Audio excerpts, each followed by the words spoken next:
నీ దృష్టికి నేను అనుకూలంగా సమస్తం నేను జరిగించుకును. దేంతో జ్ఞాపకం చేసుకోవాలట? దేంతో? కృపతో నన్ను జ్ఞాపకం చేసుకోవాలా? నువ్వు పలకగలుగుతున్నావా ఈ మాట? కలగగలుగుతున్నాం మనం ఈ మాట? చెప్పగలుగుతున్నామా దేవుడితో ఈ మాట?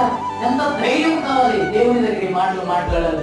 ఆయనకి తెలీదా ఎలాంటి వారు, ఎలాంటి హృదయం తెలీదా? ఆయన జ్ఞాపకం చేసుకున్నాడు. అయ్యా చదువు మా మాట.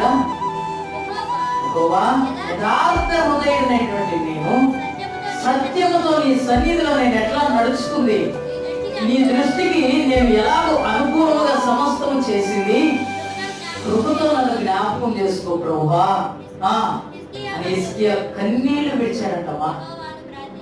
సరే, కన్నీళ్లు విడిచాడు. అందుకే దేన్నైనా దాటిపోతాడు కానీ దేవుడు నీ జీవితంలోంచి ఏదైనా ఒకవేళ మర్చిపోవచ్చేమో కానీ